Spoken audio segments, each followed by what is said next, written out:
ሙሐመድ ዳውድ ካን ለ31 ዓመት አስከሬኑ የተደበቀው የፓኪስታን የመጀመሪያው ፕሬዝዳንት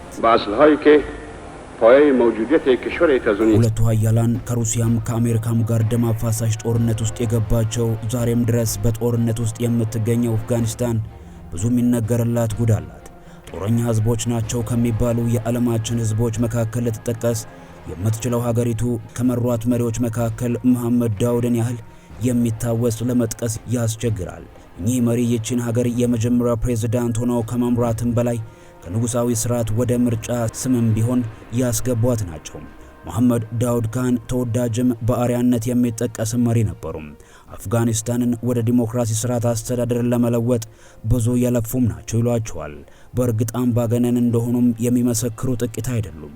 ከ31 ዓመት በኋላ በክብር አስከሬናቸው ያረፈው የአፍጋኒስታኑ የመጀመሪያው ፕሬዝዳንት በሰፈሩት ቁና የተሰፈረላቸው ሰውን ማንነት በወፍ በረር ቅኝት ልናስቃኛችሁ ወደድን።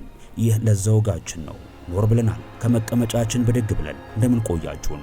የዛሬ ባለ ታሪካችን የሆነው ዳውድ በአፍጋኒስታን ታሪክ ውስጥ ገናና ስም ያላቸው ነገር ግን ፍጻሜያቸው እጅግ አሳዛኝ የሆነ ነው። ለዘውጋችን መርጠኗል። አፍታ ጊዜ አብረን እንቆይ። ዳውድ ካን አፍጋኒስታንን ከ1973 እስከ 1978 ድረስ የመጀመሪያው ፕሬዝዳንት ሆነው ሲመሯት ከንጉሳዊ አገዛዝና ወደ ዘመናዊ ስርዓት ማምራቷ ነበር።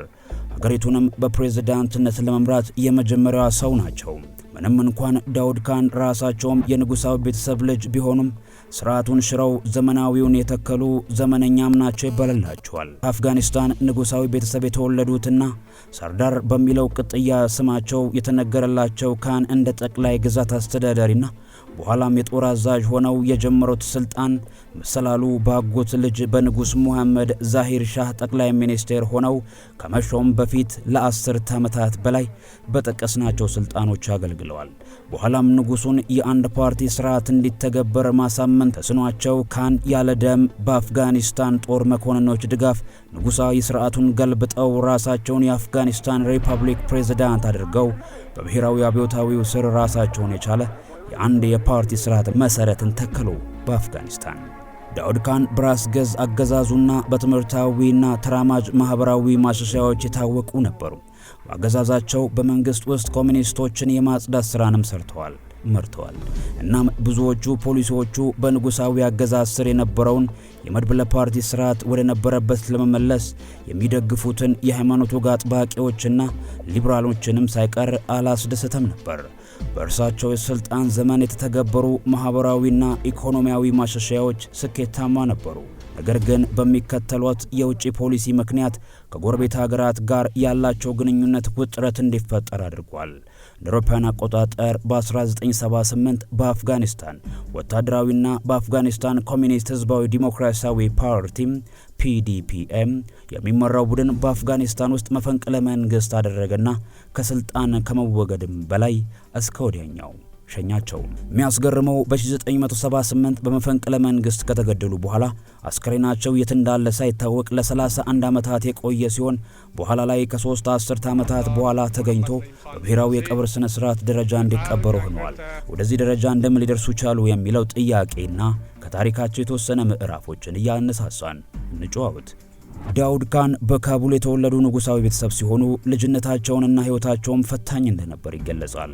ለነገሩ አፍጋኒስታን መሆን በራሱ ፈታኝ ነው። ዲፕሎማቱ አባታቸው መሐመድ አዚዝ ካን ልጅ ሲሆኑ ይህ ሰው ደግሞ በአፍጋኒስታን ታሪክ ውስጥ የሚታወቁትን ንጉስ ናርዲ ሻህ ታላቅ ወንድማቸው ሲሆን 1877 እስከ 1933 አፍጋኒስታንን የመሩ ንጉስ ወንድም ነበሩ። እኚህ ዲፕሎማት አባታቸው በጀርመን የአፍጋኒስታን አምባሳደር ሆነው ሲያገለግሉ በ1933 በርሊን ውስጥ በተፈጸመ ግድያ መሞታቸውን ይታወቃል። አባታቸውን በዚህ ጊዜ አጡ። እሳቸውና ወንድማቸው ልዑል ናኢም ካን በ1911 እስከ 1978 ከዚያም ባጎታቸው መሐመድ ሃሺም ካን 1884 እስከ 1953 የኖሩ ናቸው። ሞግዚትነት ማደግ ጀመሩ። በልጅነታቸው ዳውድ በፖለቲካ ጎበዝ ተማሪ መሆናቸውን አስመስክረዋል ይባላል። በኋላም ከፍተኛ ትምህርታቸውን በፈረንሳይ ተምረው ከመጡ በኋላ 1934 እስከ 35 እና 1938 እስከ 39 ባለው ጊዜ የምስራቃዊ ግዛት ገዢ በመሆን አገልግለዋል። ከ1935 እስከ 1938 ደግሞ የካንዳሃር ጠቅላይ ግዛት ገዢም ነበሩ። ታማኝነታቸውና የሥራ ትጋታቸውን ያስመሰከሩት ዳውድ በንጉሠ ነገሥቱ በ1939 የማዕከላዊ ጦር አዛዥ ሆነው ተሾሙ። በዚህ ዘመን ታዲያ በተለይም በአፍጋኒስታን በነበረው የጎሳ አመጽ ወቅት በ1944 እስከ 1947 የነበረውን አለመረጋጋት ወታደሩን በመምራት አስተዋጽኦአቸው እጅግ ከፍተኛ ነበር።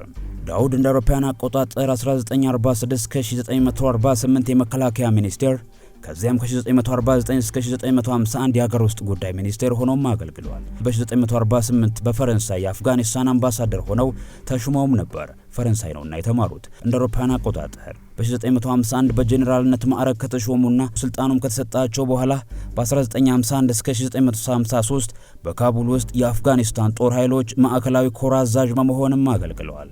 በኋላም ካን በሴፕቴምበር 1953 የሻህ መሐመድ ካንን በመተካት በቤተሰብ መካከል በተደረገ የስልጣን ሽግግር አማካኝነት ጠቅላይ ሚኒስቴር በመሆን ትልቁን ስልጣን ለመቆናጠጥ በቁ። ካን የ10 ዓመታት የስልጣን ላይ ቆይታቸው ተራማጅ የሚባሉ አይነት ሰው ነበሩ። የውጭ ፖሊሲውን ወደ ሶቪየት ዩኒየን በማዞራቸው በደቡብ ምዕራብ አፍጋኒስታን ያለውን የኑሮ ሁኔታ በአስደናቂ ሁኔታ በማሻሻል የሄልማንድ ቫሊ ፕሮጀክትን ለማጠናቀቅ ባደረጉት አስተዋጽኦ እንዲሁም ሴቶች ነፃን ለማውጣትና እንዲማሩ ብሎም በማህበረሰቡ ውስጥ ጉልህ ድርሻ እንዲኖራቸው ከማድረግ አንጻር ታላቅ ሥራ መስራታቸውም ይነገራል። በነሐሴም 1947 ነፃ ፓኪስታን ሲታወጅ ጠቅላይ ሚኒስትር ዳውድ ካን በተከታታይ የአፍጋኒስታን መንግስታት ከግማሽ ምዕተ ዓመት በላይ ዓለም አቀፍ ድንበር ሆኖ የተቀበለውን የዱራንድ መስመር ውድቅ አድርገውታል። ካን የፓኪስታን ፓሽቱን ህዝብ ከአፍጋኒስታን ጋር ብሔራዊ ውህደት ደግፈውም ነበር። ነገር ግን ይህ ከፓኪስታን አዲስ ሀገር ከፍተኛ መጠን ያለው ግዛት መውሰድን ያካትታል። እናም በ1940ዎቹ የሁለቱ ሀገራት ኮንፌዴሬሽን የነበረው የቆየ እቅድ በቀጥታ ተቃውሞትም ነበር። እርምጃው የፓሽቱ ያልሆኑትን የአፍጋኒስታን እንደ አናሳ፣ አዝራ፣ ታጂክ እና ኡዝቤክ ያሉ ህዝቦችንም አሳስቧል። ዓላማው የፓሽቱንስ የፖለቲካ ስልጣንን ያልተመጣጠነ ይዞታ ለመጨመር ነው ብለው የጠረጠሯቸው ሰዎች ናቸው በኋላ ላይ ለውድቀታቸው ምክንያት የሆኑት። በ1960 ዳውድ በአፍጋኒስታንና ፓኪስታን ድንበር ያለውን የፓሽቱን ጎሳዎች ሙሉ ለሙሉ ወደ አፍጋኒስታን ለመጠቅለል ለመቆጣጠር ያደረጉት ሙከራ በሽንፈት ከሸፈባቸው። እንደገና በመገናኛ ብዙሃንና ራዲዮኖች የነበረው ፕሮፓጋንዳ ኃያል ነበር በሳቸው መንግስት የሚመራው። በ1961 ዳውድ ካን በጃርንክ በዚህ ጊዜም በትልቁ የአፍጋኒስታን ጦር ለመውረር ሌላ ሙከራም አደረጉ። ሆኖም ፓኪስታን F-86 ሳበርስ ጀቶችን ቀጥራማ አስተማርታ በአፍጋኒስታን ጦር ክፍልና የአፍጋኒስታን ጦር በሚደገፉ የኩናር ግዛት ጎሳዎች ላይ ከፍተኛ ጉዳት አደረሰች። በርካታ የአፍጋኒስታን ወታደሮችም ተይዘው በዓለም አቀፍ ሚዲያ ፊት ቀርበው እንዲዋረዱ አድርገዋቸዋል። ይህ ደግሞ ለዳውድ ከፍተኛ የሆነ አፍረትን ያከናነበ ነበር። በ1961 ፓኪስታን በዱራንድ መስመር ላይ ለሚገኙ ሚሊሻዎች ባደረገው ፖሊሲና ድጋፍ ምክንያት ከአፍጋኒስታን ጋር ድንበሯን ዘጋችና የኋለኛው ግንኙነታቸው በመቋረጡ የኢኮኖሚው ቀውስና በሶቪየት ህብረት ላይ ብቻ የበለጠ ጥገኛ እንድትሆን ሆነ። የዩኤስኤስአር የአፍጋኒስታን ዋና የንግድ አጋርም ሆነች። በጥቂት ወራት ውስጥ የዩኤስኤስአር ጀት አውሮፕላኖች፣ ታንኮች፣ ከባድና ቀላል መሳሪያዎች በከፍተኛ ቅናሽ በ$25 ሚሊዮን ብቻ ወደ አፍጋኒስታን ገቡ። በዳውድ አውቶክራሲያዊ አገዛዝ ከዩኤስኤስአር ጋር የጠበቀ ግንኙነት መመስረቱና በኢኮኖሚ ውድቀት ምክንያት በፓኪስታን በተጣለባት እገዳ ሳቢያ ዳውድ ካን ከስልጣን እንዲለቅ ተጠየቀ። ዳውድ ካን የሥራ መልቀቂያ ከመስጠት ይልቅ አዲስ የአንድ ፓርቲ ህገ መንግስት እንዲጸድቅ ለንጉስ ዛሂር ሻህ አቀረበ። ይህ ደግሞ የዳውድ ካንን ከፍተኛ ስልጣን ይጨምራልና በዚህ ምክንያት ጥያቄ ውድቀት ሲደረግበት ዳውድ ካን በንዴት ከኃላፊነታቸው ተነሱ። እንደ አውሮፓውያን አቆጣጠር በ1964 ንጉስ ዛሂር ሻህ ሁሉንም የንጉሳዊ ቤተሰብ አባላትን ከሚኒስትሮች ምክር ቤት በማግለል አዲስ ህገ መንግስት አወጡ። ካን ቀደም ብሎ ከስልጣን ለቀዋል። ጠቅላይ ሚኒስትር ከመሆናቸው በተጨማሪ የመከላከያ ሚኒስቴር እና የፕራይም ሚኒስቴር ሆነው እስከ 1963 ዓ.ም አገልግለው ነበር። ካን በንጉስ ዛሂር ሻህ ህገ መንግስታዊ የፓርላማ ስርዓትና የእድገት ለውጥ እጦት አልረካም ነበር። ጁላይ 17 ቀን 1973 ንጉሱን ያለምንም ደንብ መፈንቅለ መንግስት ከማንሳታቸው በፊት ከአንድ ዓመት በላይ ለማመጽ አቀደው ነበር ይባላል። ምንም አይነት ተቃውሞ አላጋጠማቸውምና ለዚህ ምክንያቱ ደግሞ ለእሳቸው ታማኝ በሆኑ በርካታ የጦር መኮንኖች በመታገዛቸው ነበር። በአፍጋኒስታን ታሪክ ውስጥ ለመጀመሪያ ጊዜ ራሳቸውን ሻህ ብለው ሳያውጁ ይልቁንም ራሳቸውን እንደ ፕሬዝዳንት በማድረግ ሪፐብሊካን አቋቋሙ። በፈንቅለ መንግስት የኮሚኒስት ደጋፊ የፓርቸሜት መኮንኖች ሚና በአንዳንዶች ዘንድ ቀዩ ልዑል የሚል ቅጽል ስም እንዲሰጣቸውም አድርጓታል። ፓርላማውን አፍርሰው በራሳቸው መንገድ አዋቀሩ። ከሶቪየት ህብረት ጋር የነበረው ግንኙነት እንደከዚህ ቀደሙ በጠቅላይ ሚኒስትርነት ዘመናቸው በነበሩበት ጊዜ በማድረግ ከምዕራባውያን ጋር ያላቸውን ግንኙነት ልዝብ አደረጉት። ዳውድ ካን በጠቅላይ ሚኒስትርነት ዘመናቸው እንደነበረው የፓሽቶዎችን ጥያቄ በድጋሚ አንስተውት ነበር። እንደገናም ደግሞ ለዘብ ብለው ከፓኪስታን ጋር ጥብቅ ግንኙነትን ፈጠሩ። ይልቁንም በአፍጋኒስታን ውስጥ የሽብር ጥቃት የሚፈጽሙና ያላቸውን ፍላጎት ሊያስፈጽሙላቸው የሚችል ኃይል በግዛታቸው አሰለጠኑ። በኋላም በፓኪስታን የውስጥ ጥቃት ማድረስ መጀመራቸው ውጤቱ የከፋ ሆነ።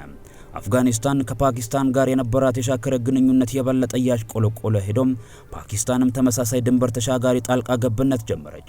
እንደ አውሮፓውያን ዘመን ቀመር በ1975 የፓኪስታን ጠቅላይ ሚኒስትር ዙልፊቅር አሊ ቡቶ በኢንተር ሰርቪስ ኢንተለጀንስ ISI አማካኝነት በአፍጋኒስታን የውክልና ጦርነት መጀመራቸውን እስከ ማወጅ ደረሱ።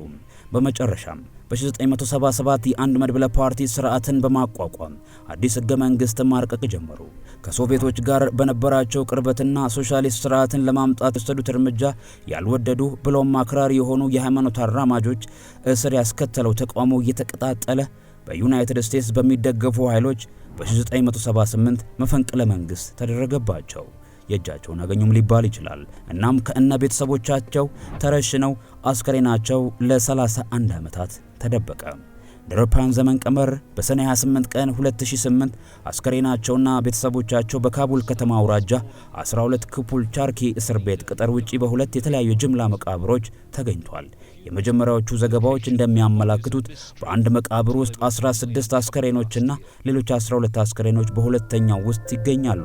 ታህሳስ 4 ቀን 2008 የአፍጋኒስታን ጤና ጥበቃ ሚኒስቴር አስከሬናቸው ከትንሽ ወርቃማ ቁርአን ከሳውዲ አረቢያ ንጉስ ከደረሳቸው ስጦታ ጋር በአስከሬኑ አቅራቢያ መገኘቱን አስታውቆ ነበር። እንደ አውሮፓውያን አቆጣጠር መጋቢት 17 ቀን 2009 ጀነራል ዳውድ መንግስታዊ የቀብር ስነ ስርዓት ተፈጸመላቸው።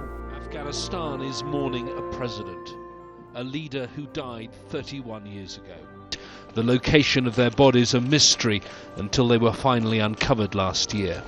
በህይወት ያተረፈው ብቸኛ ልጃቸው ዶኩርናይ በቀብር ስነ ስርዓቱ ላይ ተገኝቶም ነበር። የመጀመሪያው የአፍጋኒስታን መሪ። ሰላም ቆዩን። የለዛው ጋችን ነው። የለዛው ጋችን ቤተሰብ ሁኑ።